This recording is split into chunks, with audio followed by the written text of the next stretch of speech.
Olá, boa noite. É um prazer estar aqui com vocês. Quero agradecer o convite que me fizeram lá do Maria Amélia, de São Bernardo do Campo. É um grupo que me acolheu desde quando eu cheguei aqui em São Paulo. Estava com muita saudade desse pessoal.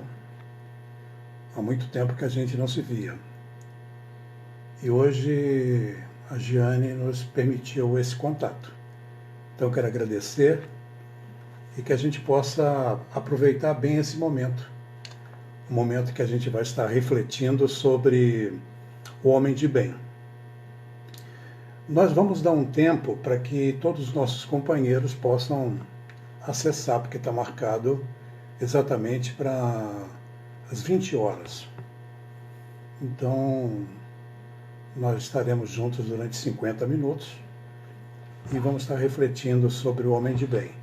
Eu pretendo comentar alguma coisa a respeito do Livro dos Espíritos, alguns detalhes importantes. Quero agradecer aí o contato já do Ricardo. Boa noite, companheiro. Quanto tempo que a gente não se fala, né? Um prazer muito grande estar com você. Uma amiga que a gente está recentemente construindo a nossa amizade e que já nos permite aí verificar quanta afinidade nós temos, que é Erci Pascoal. Prazer também estar ouvindo aqui, vendo que Edgar Patrocínio está fazendo contato. Amigos queridos que a gente não vê. Tem hora que a gente pensa até agradecer essa oportunidade que a tecnologia está nos proporcionando. Minha querida amiga Mônica Fontanilhas, do Joana de Ângeles de Santo André, grupo também muito querido. Quero que ela leve o nosso abraço para todos lá. E hoje fizemos o contato com vários companheiros lá do Guarujá. Fiquei muito feliz. Tomara que todos possam estar assistindo essas nossas reflexões. Conforme eu disse, o tema a gente ainda não vai entrar nele propriamente dito, mas a gente vai fazendo esses comentários. É muito importante a gente compreender que o exercício da transformação moral realmente não é fácil. Não é fácil. Então, nós todos estamos nesse planeta para nos aperfeiçoarmos. Jesus nos convidou, sede perfeitos. Então, essa oportunidade de sermos perfeitos, Jesus contempla algumas coisas importantes que a gente vai ver. Os seres perfeitos, é claro que a gente não está buscando a perfeição absoluta. Perfeição absoluta é o nosso Criador. Mas, nesse capítulo do Evangelho segundo o Espiritismo, Sede perfeitos, há um item, o dever, que nos estimula exatamente a compreender que nós ainda somos esboços da criação. É interessante isso, né? Um esboço, nós somos um esboço. Então os Espíritos esclarecem que Deus não nos quer como esboço, nos quer plenos. E essa plenitude, a gente precisa entender que só vai ser adquirida através de múltiplas existências. Então, a nossa reunião hoje, o nosso encontro, a nossa live, ela estará com essa ênfase, no sentido da gente compreender que a gente não possui realmente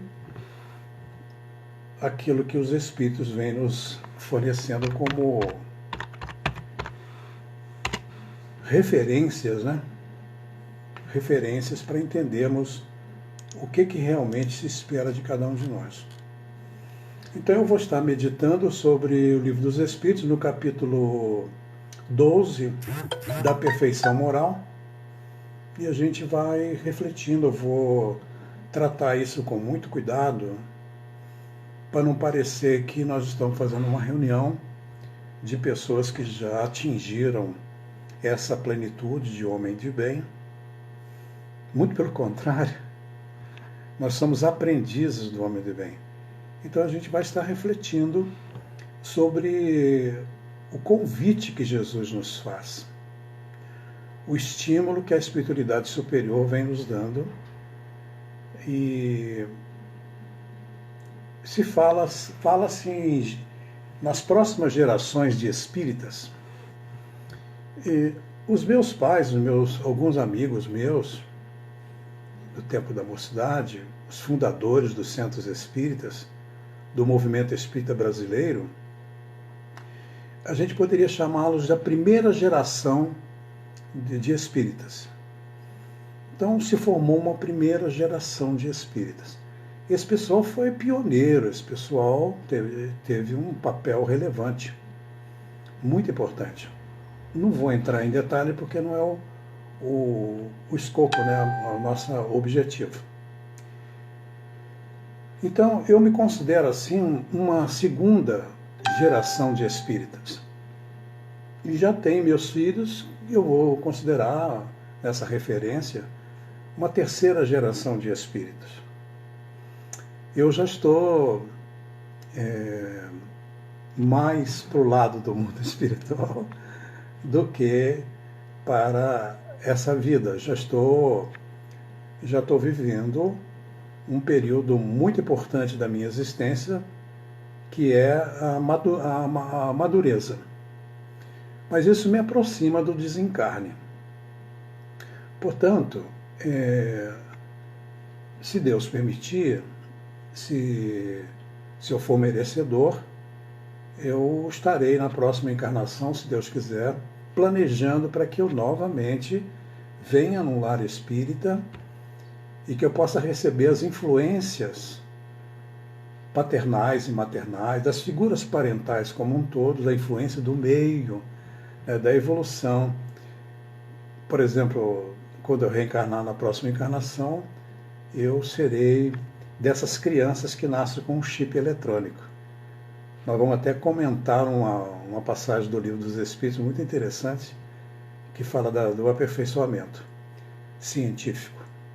Então, meus queridos, nós vamos iniciar a nossa reflexão e, como sempre os Espíritos nos orientam, nós vamos fazer uma rogativa.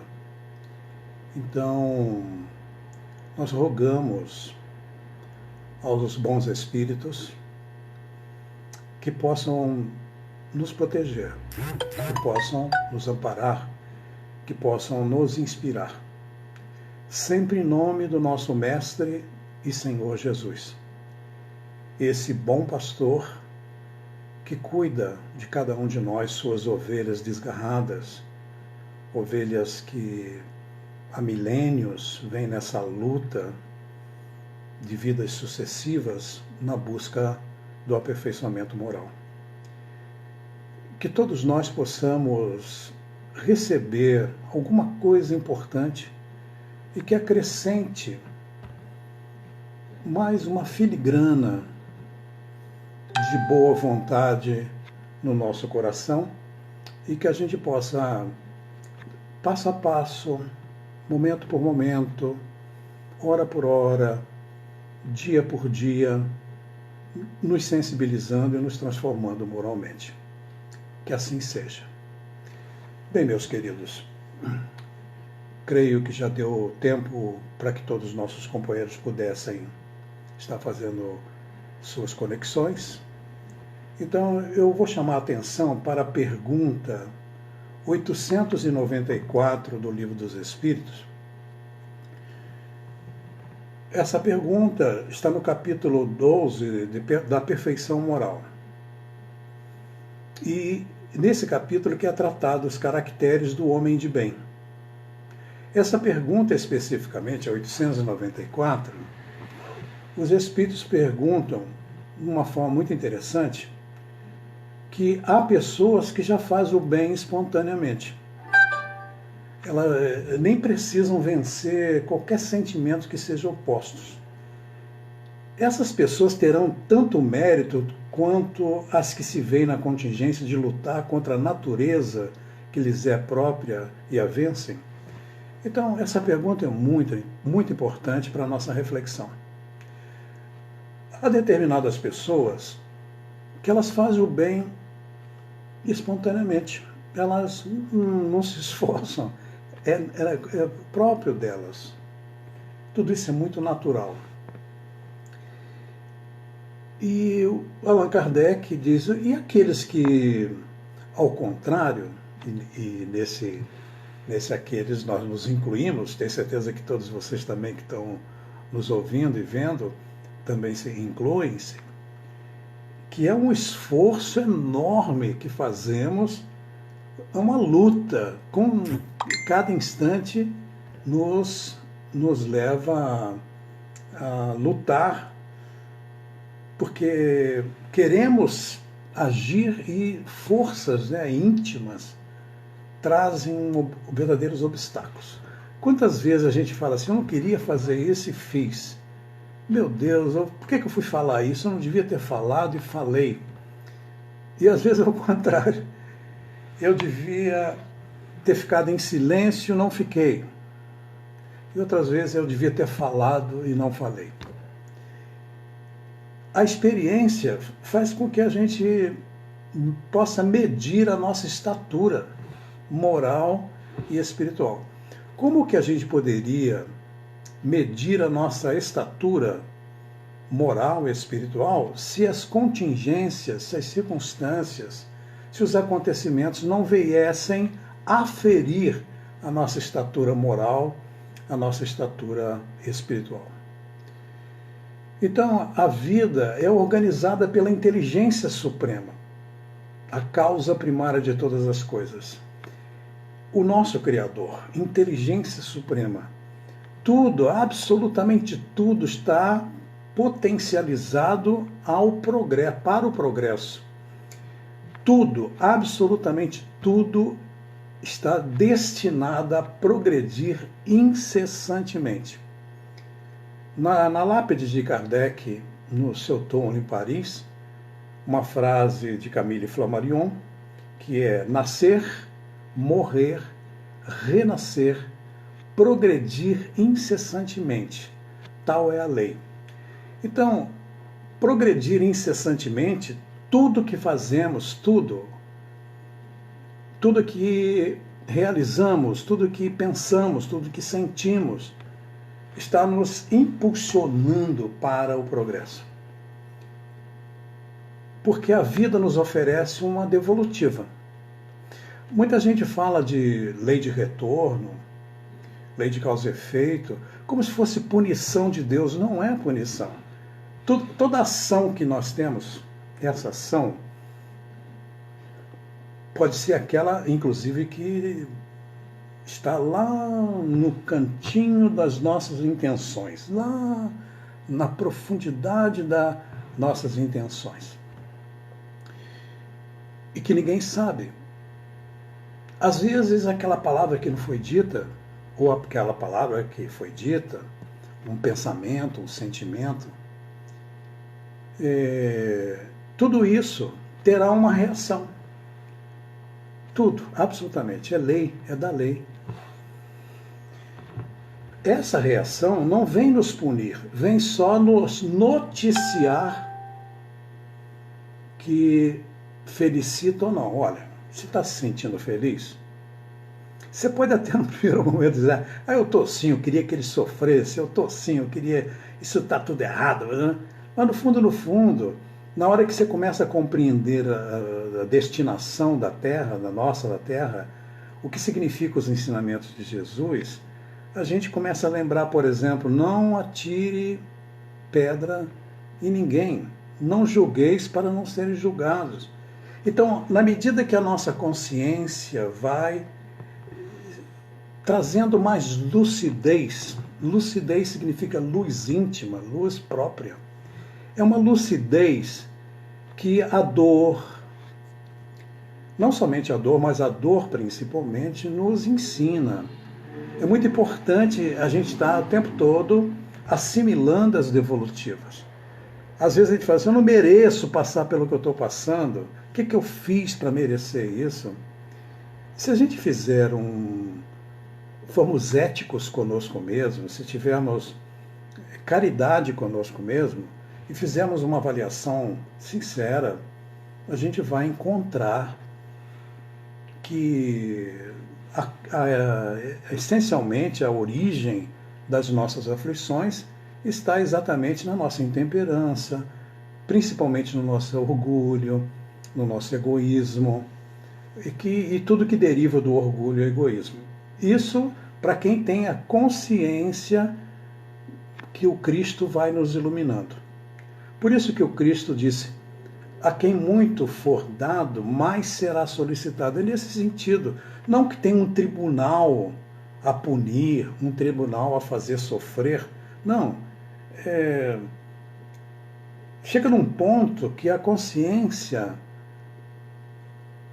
Quantas vezes a gente fala, estou com a consciência pesada? Quantas vezes a gente tem que chegar para uma pessoa e falar, fulano, eu queria conversar com você. Eu estou com a consciência pesada, eu fiz uma coisa que eu não devia ter feito, te prejudiquei. A pessoa fala, não sei, eu sei que você não sabe, mas eu te prejudiquei. Aquilo alivia a consciência. Quantas vezes nós erramos?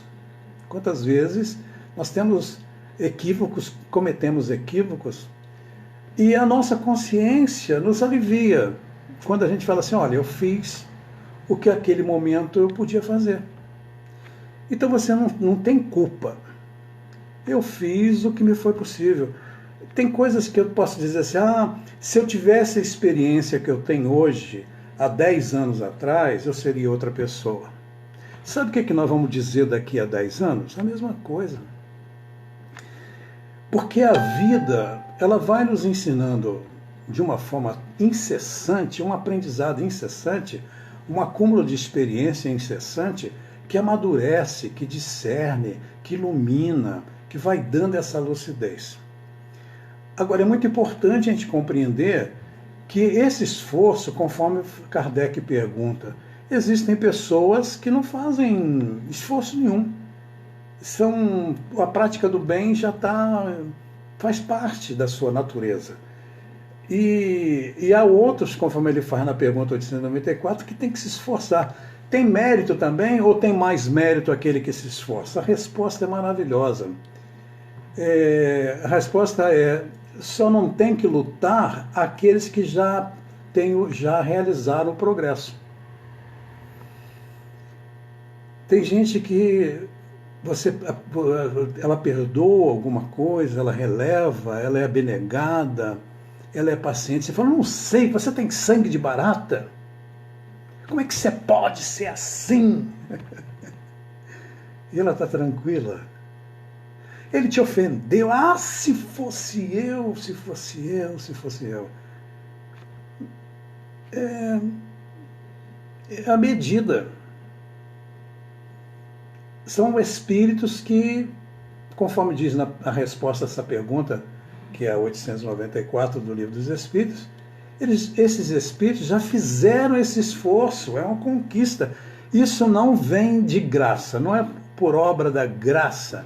Não é que Deus olha para uma criatura sua e diz assim, vou abençoar essa minha criatura de tal maneira que ela vai ser boa. Não.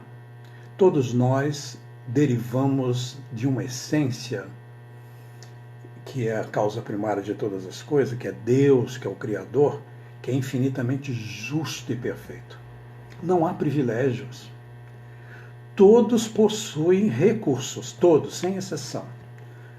Todos os filhos de Deus, todas as criaturas.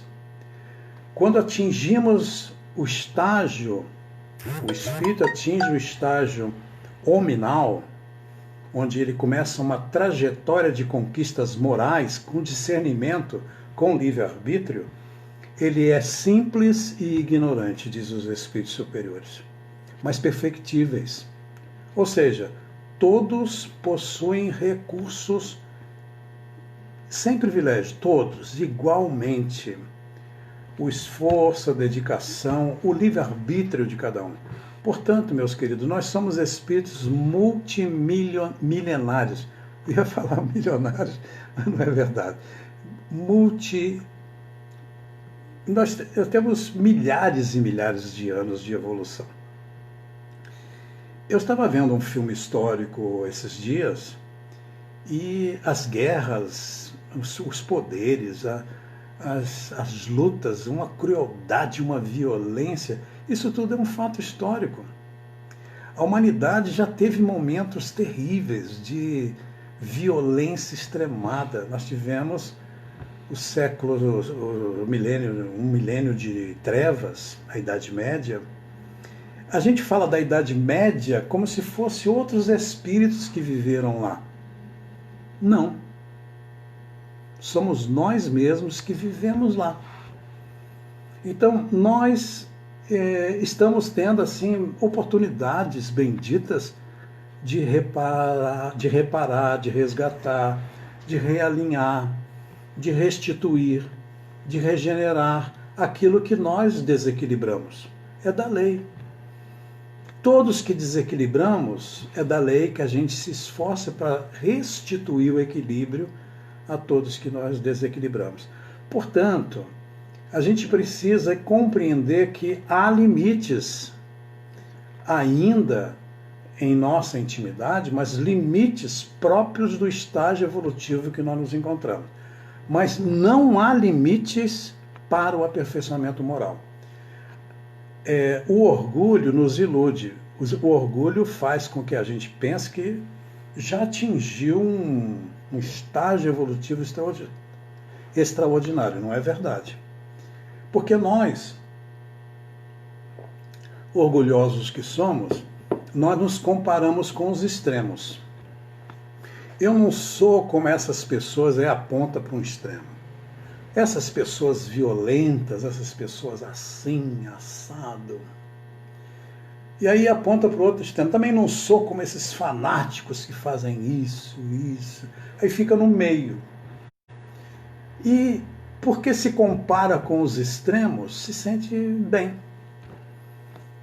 Mas Jesus não nos propõe compararmos com os nossos irmãos, que às vezes por decisões equivocadas, momentos próprios de cada um, está vivendo um equívoco, um projeto pessoal equivocado. Eles não são os modelos para nós. Não são modelo. Modelo é Jesus. Aí nós temos que olhar para cima.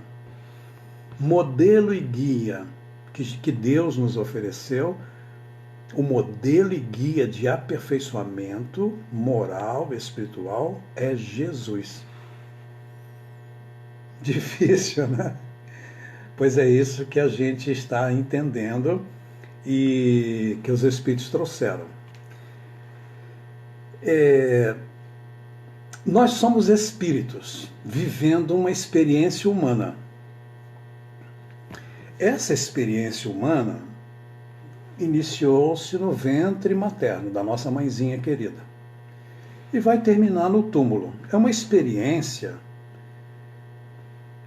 que a cada um ela se apresenta, essa experiência, de forma muito distinta, singular. Portanto, não existe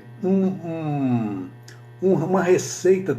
Só os orgulhosos de que acham que tem a receita. Porque você tem que fazer o que eu faço. Você tem que ser como eu sou. Eu não sou assim. E começa a dar lição de moral. Esse moralismo não tem sentido. Porque quando eu passo por essa situação, eu sou assim. Eu fico imaginando, graças a Deus, meus queridos, vou dar um exemplo. Eu estou no meu lar desde quando a Organização Mundial da Saúde recomendou que aqueles que tivessem uma certa idade, e eu já tenho, vou fazer agora, dia 23 de junho, 72 anos, e tenho diabetes, tenho pressão alta, então eu faço parte de um grupo de risco. Então eles recomendaram que eu me recolhesse. Então eu estou recolhido. Não me faltou nada, absolutamente nada, muito pelo contrário. Quanto carinho, quanto afeto, quanta dedicação. Meus 4 filhos cuidam de mim. Eu tenho uma esposa maravilhosa, meus irmãos cuidam de mim. Eu tenho amigos queridos que me ajudam em todos os aspectos. Qualquer aspecto que você estiver imaginando aí, eu tenho amigos que estão cuidando de mim. Inclusive amigos espirituais, não só os encarnados. Então, eu estou aqui protegido pela ciência, pelos medicamentos, pelo amor dos meus entes queridos, meus familiares, dos meus amigos, mesmo estando distante geograficamente, mas a tecnologia nos aproxima, nós estamos aqui felizes. Bom, eu fico imaginando eu numa comunidade paupérrima, num lugar que não tem água potável, num lugar onde a violência, onde a fome, onde a insegurança é total. Então, nós precisamos entender que tudo isso está sendo um motivo não para eu me sentir protegido. Não, eu tenho que refletir também como homem de bem nesses nossos irmãos. Não é, porque comigo está tudo bem, nasci num lar assim muito bem, tenho saúde boa, como se o mundo fosse a parte da vida do homem de bem. O homem de bem inclui o mundo, ele vive no mundo. Não tem como aferirmos nossa estatura moral e espiritual, o homem de bem que precisa ser potencializado, se não vivermos no mundo, se não formos empáticos, se não tivermos a coragem, essa palavra é maravilhosa, cor é coração, agem, do latim agire, agir com o coração, coragem, agir com o coração, fazer o que você pode, refletir. Então, nós estamos diante de grandes desafios que vêm aferir a nossa estatura moral e a nossa estatura espiritual. O Espírito faz um comentário muito interessante. Ele diz assim: como ainda estás longe da perfeição, tais exemplos vos espantam pelo contrastes que tendes à vista, e tanto mais os admirais, quanto são raros, com mais raros são. Então a gente estuda o homem de bem e fala assim: esse cara não existe. Aonde que tem homem de bem? Eu ando lá no meu centro espírita, não vejo. Isso não existe. Liga a televisão, tá vendo? Não tem homem de bem. Aí começa a ver no segmento tal, no segmento tal, no segmento tal, social, econômico, político. Não existe homem de bem. Eu estou cansado de procurar esse homem de bem, ele não existe. Nós não temos que procurar homem de bem fora de nós. Esse homem de bem está dentro de nós, perdido, envolvido em interesses e mergulhado em equívocos, escombros egóicos, falsos valores de apego à matéria, às coisas materiais. Então, veja bem, se nós somos um espírito vivendo uma experiência humana, que vai do ventre materno ao túmulo, esse período exíguo, que pode ser de 30 anos, 10 anos, 20 anos, 50, 70, 100 anos, sei lá. qualquer que seja esse tempo, é pequeno. Será que é possível desenvolver esse potencial todo espiritual numa única existência? Não é possível. Não é possível. Eu, às vezes, brinco, nós teremos que reivindicar a Deus outras existências.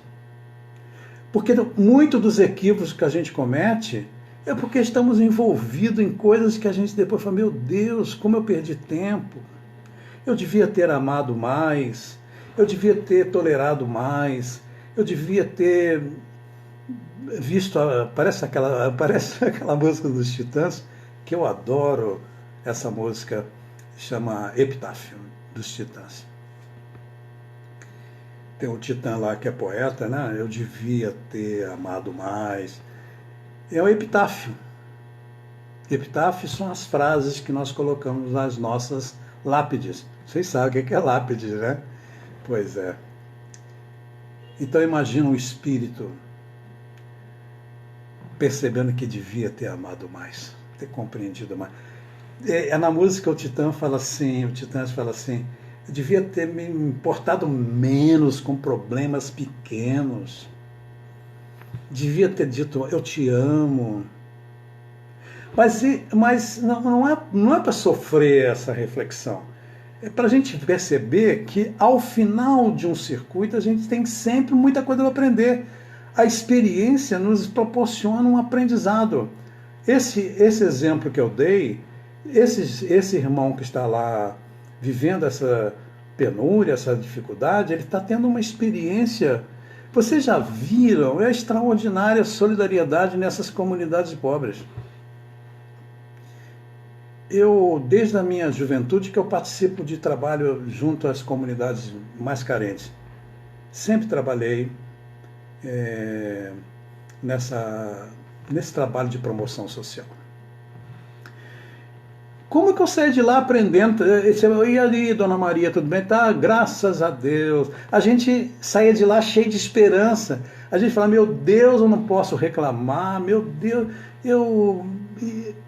quantas pessoas humildes, simples, humilde no sentido da simplicidade, nos dão lições extraordinárias na sua simplicidade. São espíritos. Não somente espíritos encarnados, mas espíritos desencarnados. Quem estuda Allan Kardec, ele disse que aprendeu mais com os espíritos sofredores do que com os espíritos superiores. Tem uma frase de Kardec assim, porque os espíritos inferiores, eles trazem as suas experiências para que a gente que está no caminho não cometa os mesmos equívocos. O Céu e o Inferno, que é uma obra extraordinária, você vai ver espíritos sofredores que dão lições extraordinárias. Mas ele foi... Somos nós. Então é muito importante que nós estamos partindo para um outro momento. Na pergunta 895 do Livro dos Espíritos, Kardec pergunta assim: postos de lado os defeitos e os vícios com os quais não se pode equivocar, quais os sinais mais característicos da imperfeição? Quais são os sinais mais característicos da imperfeição moral? O interesse pessoal é a resposta. O interesse pessoal. Frequentemente as qualidades morais somos como um objeto de cobre. A douradura não resiste à pedra de toque. Gente, eu sou muito bom. Sou maravilhoso. É só saber me levar. Sabendo me tratar, eu sou uma pessoa ótima. Mas não me contrarie. Meu Deus. Jesus diz assim: se amais somente o que vos amam, que mérito tem isso? Não é fácil. Bem, já ouvi uma certa vez de uma pessoa que falou: vocês espíritas, são muito complicados, muita lei. O Livro dos Espíritos tem lei para isso, lei para aquilo, é muita lei. Nossa, tudo regrado, tudo tem lei. Eu estava vendo o André Luiz tem Agenda Cristã, Sinal Verde. Tudo ali certinho. Nossa, não aguento. Estou procurando uma religião mais light. Uma religião, quero ser feliz aqui agora. A imortalidade sempre foi uma dúvida da humanidade. Antes do Espiritismo, o que a gente tinha do mundo espiritual?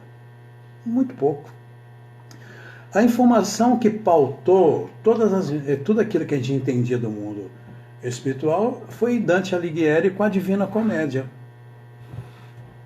O inferno dantesco de Dante Alighieri. O céu tem pouca coisa, mas o inferno, aquele segmento onde ficam os invejosos, os avarentos e tal, arder no fogo dos infernos. O inferno tem um fogo que queima e não consome eternamente. Tem uma frase na entrada do inferno, eu li isso no Dante, eu nunca estive lá.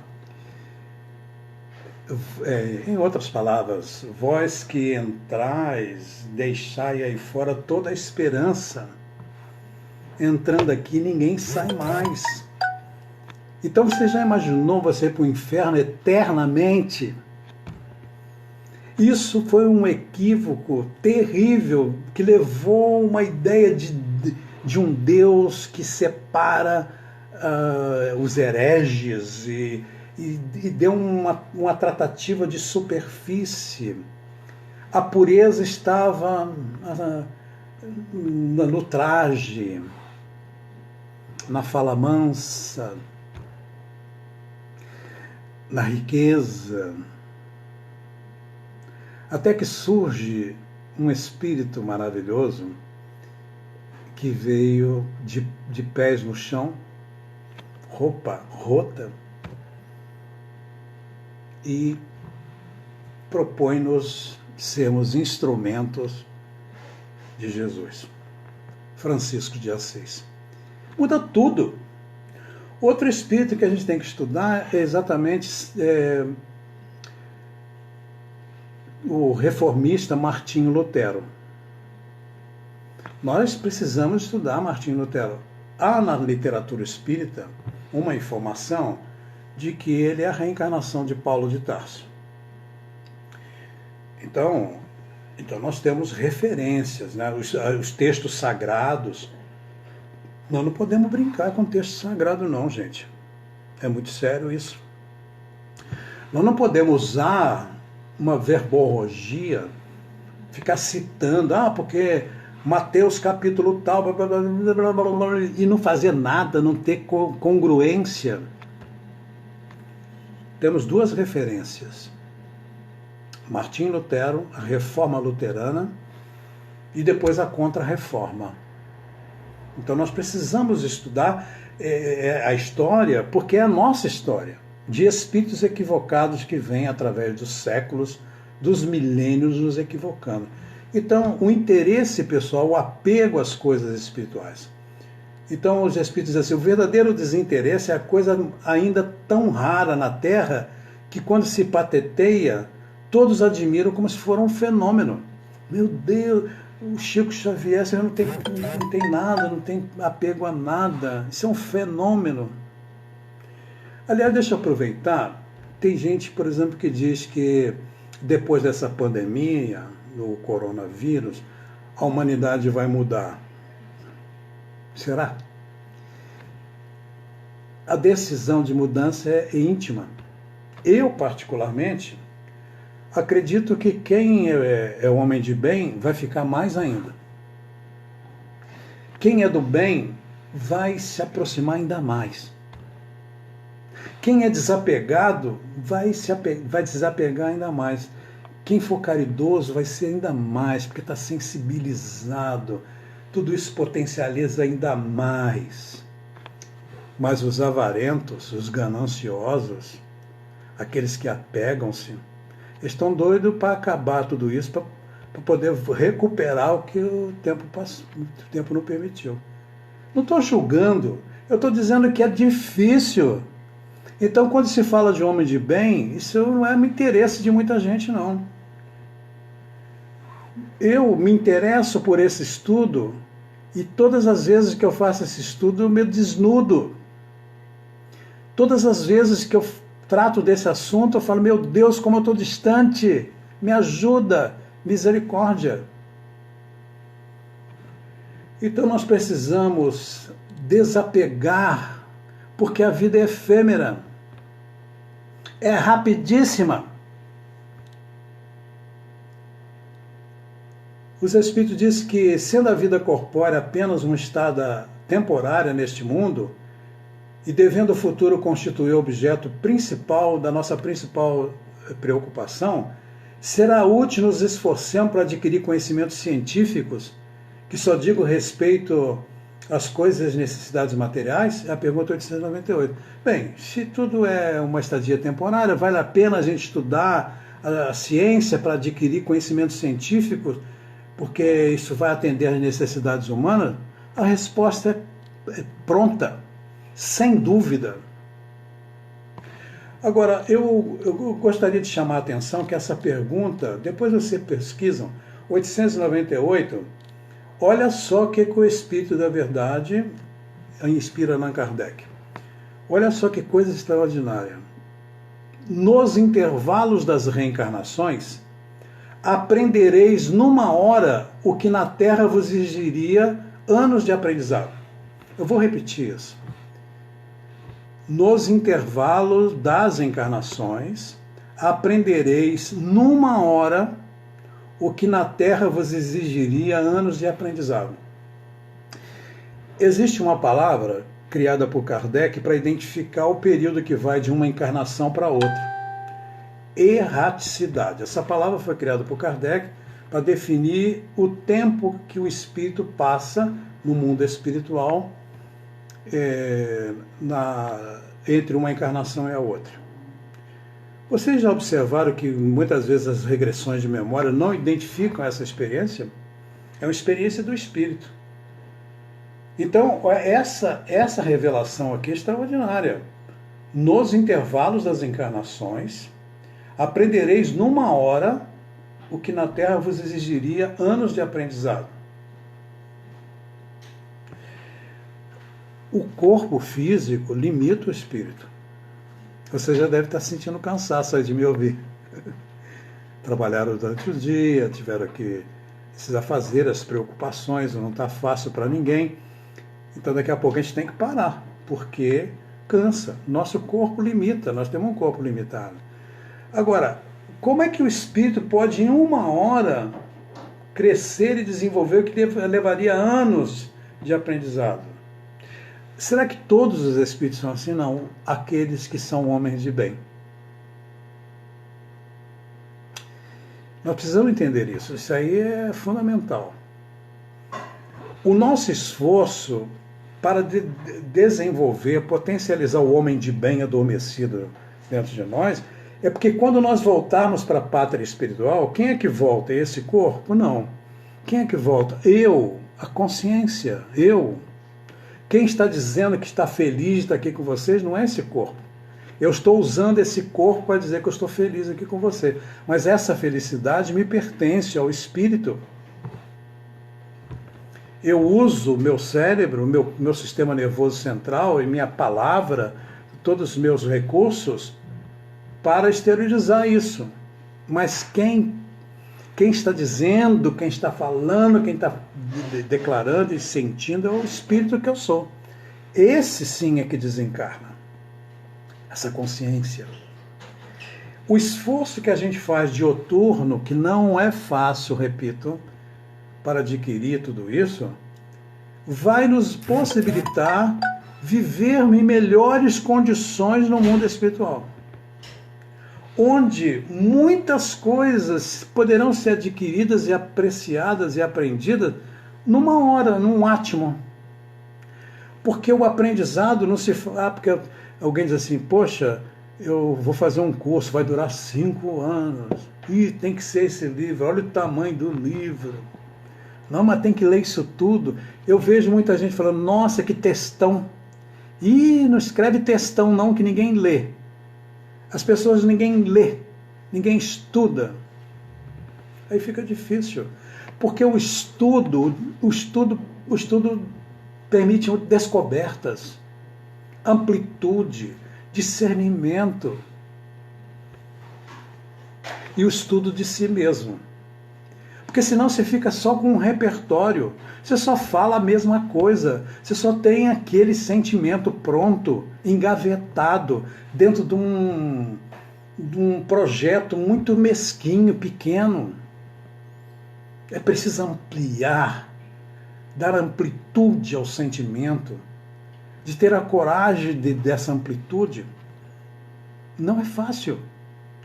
Se você acha que já é homem de bem, se eu acho que eu já sou homem de bem, tá bom. Mas ao desencarnarmos, a gente vai descobrir que não somos.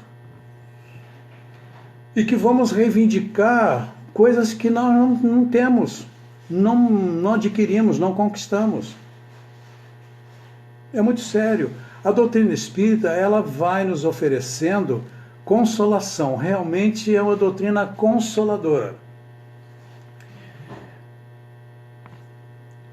O tempo que eu já tenho de estudo espírita, de experiência mediúnica, de apreciar fenômenos mediúnicos, eu já vi mensagens espirituais de desencarnados que ninguém tem dúvida que ele voltou e está deixando ali a sua marca, inclusive a impressão digital ou até a sua rúbrica.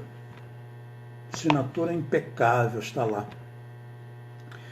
Isso para não falar dos outros fenômenos intelectuais importantes, os fenômenos físicos. Então, a nossa fé é uma fé raciocinada, a gente crê e sabe por que crê. Então, nós outros espíritas estamos vivendo um momento de grande dificuldade, de testemunhos. Bem, para que a gente possa orientar as nossas decisões de homem de bem, a pergunta 886 aí do Livro dos Espíritos, Caridade e Amor ao Próximo, pergunta Kardec, qual o verdadeiro sentido da palavra caridade, como a entendia Jesus? A resposta é benevolência para com todos, indulgência com as imperfeições alheias e perdão das ofensas. Kardec faz o seguinte comentário, o amor e a caridade são complemento da lei de justiça, pois amar ao próximo é fazer-lhe todo o bem que lhe seja possível e que desejáramos que nos fosse feito.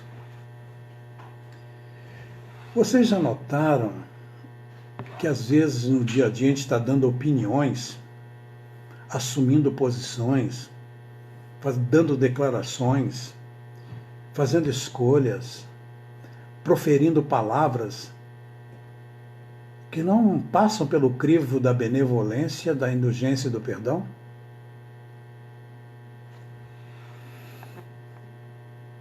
É importante se a gente quer exercitar o homem de bem que está adormecido dentro de nós temos que, antes de dizer qualquer coisa, por isso que não é fácil. Isso que eu vou falar é benevolente? É indulgente? Tem um propósito de perdoar? Eu gostaria que fizesse isso comigo? Kardec conclui, tal o sentido dessas palavras de Jesus, amai-vos uns aos outros. Gente, não vamos nos equivocar. Jesus diz assim, os meus discípulos serão reconhecidos por muitos se amarem. Os meus discípulos serão reconhecidos por muitos se amarem. Porque quem ama é benevolente, indulgente. Ah, mas é muito difícil. Às vezes eu vou fazer uma palestra, né? Pego um trânsito, vou fazer e reclamo e vou pelo caminho falando, chego lá, eu falo da paz e faço a paz. Não é fácil. A consciência está o tempo todo a nos conferir exatamente aquilo que a gente precisa compreender, que a gente precisa ter esse discernimento. Bem, o Evangelho segundo o Espiritismo, ele trata do homem de bem, mas hoje eu estou focando mais no Livro dos Espíritos, quando na pergunta 842, Kardec pergunta: por que indícios se poderá reconhecer entre todas as doutrinas que alimentam a pretensão de ser a expressão única da verdade, a que tem direito de expressar-se como tal? Essa pergunta, 842, Kardec é direto. Nós temos várias doutrinas que têm a pretensão, alimentam a pretensão de ser a expressão única da verdade. Então Kardec pergunta: qual dessas doutrinas, por que indícios poderá se reconhecer que doutrina é essa que pode ser entendida como expressão da verdade e que tem o direito de expressar-se como tal? Pergunta 842, depois vocês consultam. Olha só essa resposta. A doutrina que pode ser considerada a expressão da verdade, olha só, hein? Será aquela que mais homens de bem e menos hipócrita fizer. Será aquela que mais homens de bem e menos hipócrita fizer. Isto é, pela prática da lei de amor na sua maior pureza e na sua mais ampla aplicação. Será que a doutrina espírita tem produzido isso? Quem tem que responder isso sou eu. A gente, arrogante. Porque eu sou espírita há 30, 40, 50 anos. Eu posso dizer que o espiritismo está realmente fazendo de mim um homem de bem, que me mantém íntegro, congruente, coerente? Aí conclui o Allan Kardec: esse é o sinal porque reconhecereis que uma doutrina é boa, visto que toda doutrina que tiver por efeito semear a desunião, estabelecer uma linha de separação entre os filhos de Deus, não pode deixar de ser falsa e perniciosa. Aí entra no caracteres do homem de bem. O homem de bem é o bondoso, humanitário, benevolente para com todos, que é a pergunta 918 do Livro dos Espíritos. Porque vê irmãos em todos os homens, sem distinção de raça nem de crença. Estava lendo esses dias, uma pessoa falou: não, fulano é negro, mas tem alma branca. Revelou todo o preconceito que tem. Meu Deus, como é difícil ser homem de bem. É indulgente para com as fraquezas alheias.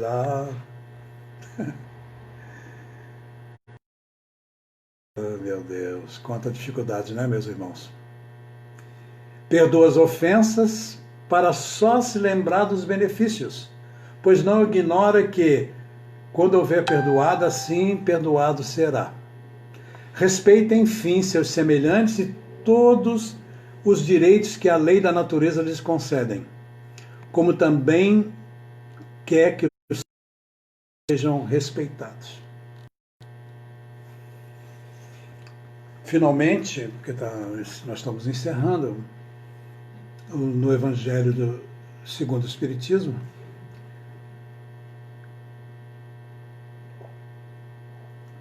o verdadeiro homem de bem é aquele que de amor, de justiça, de amor e de caridade na sua maior pureza. Então, vamos admitir, eu sou um aprendiz. Tem alguma coisa errada? Não.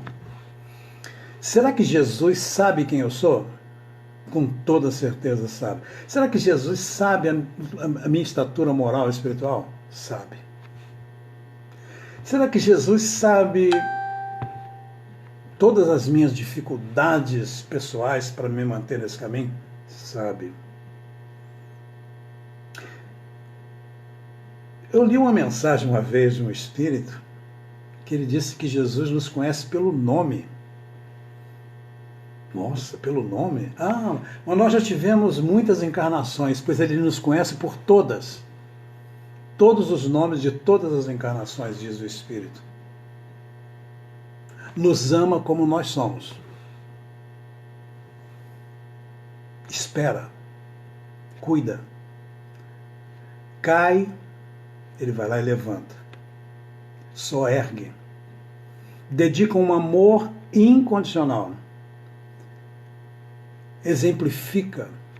Nos coloca em situações para que o aprendizado se faça.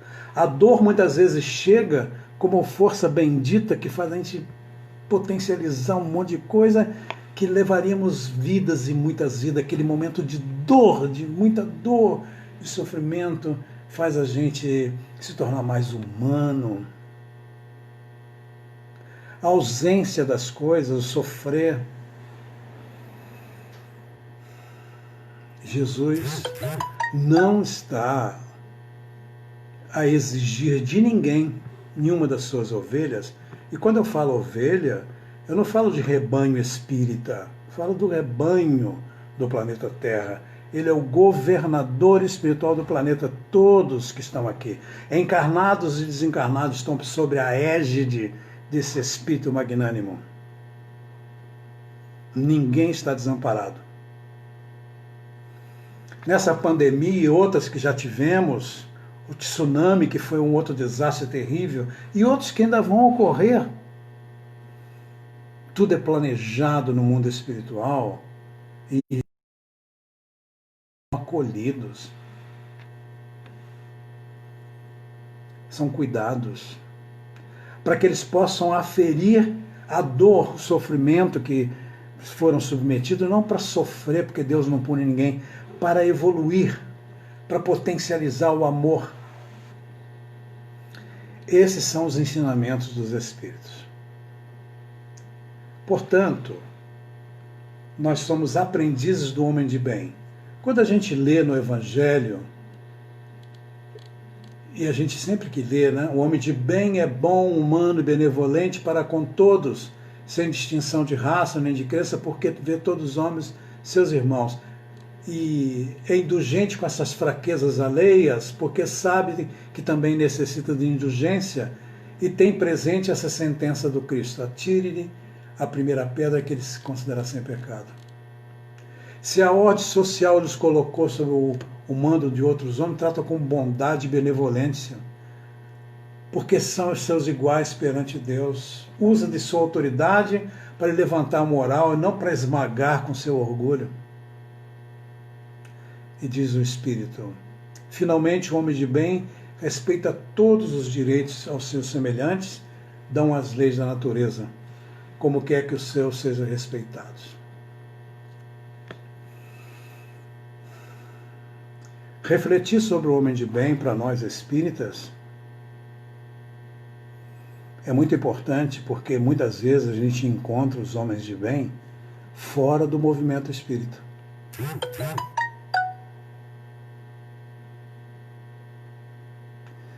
Nós não podemos imaginar nesse momento uma pessoa que está saindo agora de casa. Vai passar 24, 48 horas ininterruptas de trabalho dentro de um hospital com pacientes com o Covid-19. Deixa os seus entes queridos e vai.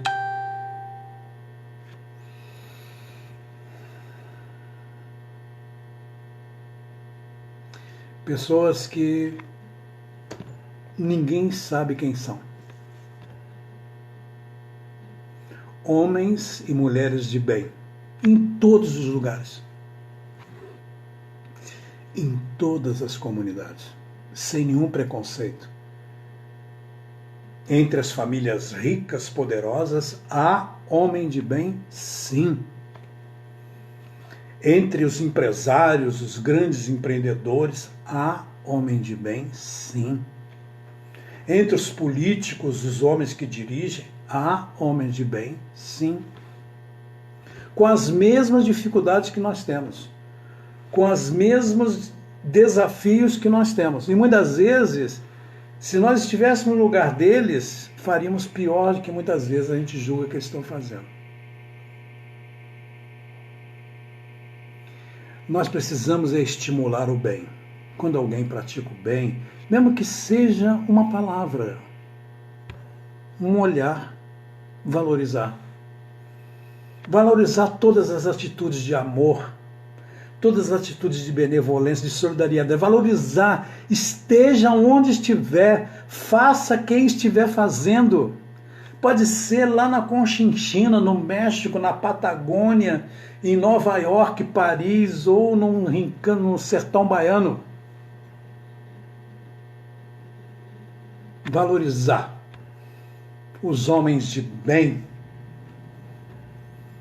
que faz com que a vida ainda é possível no planeta Terra.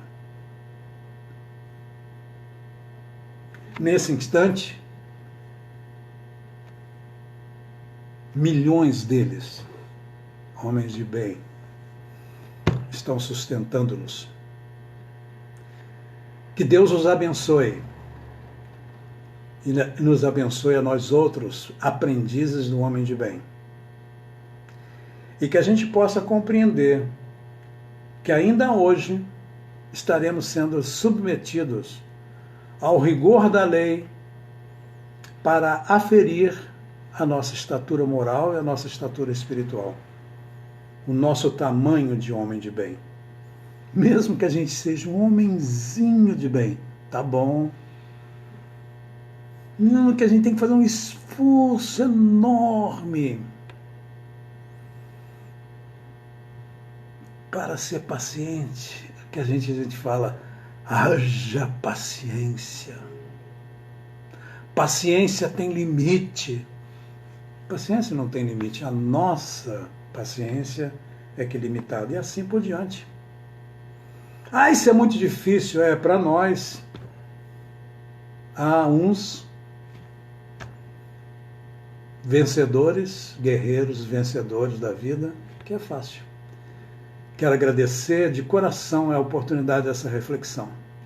Essa reflexão do homem de bem sempre, repito, me desnuda.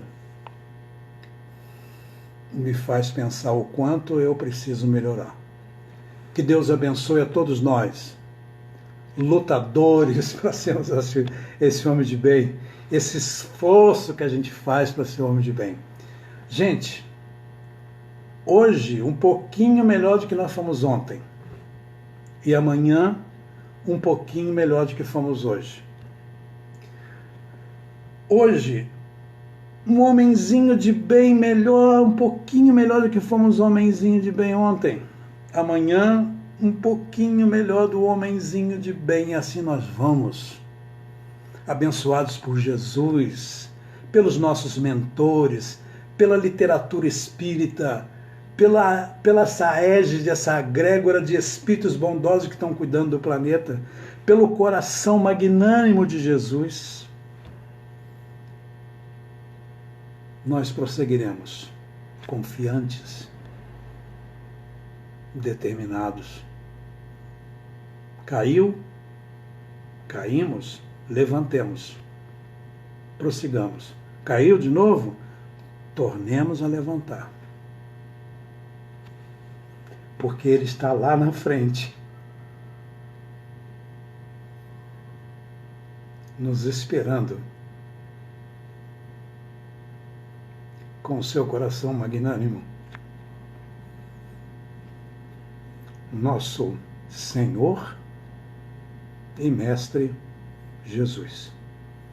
Muita paz e que Deus abençoe a todos. Uma boa noite para todos.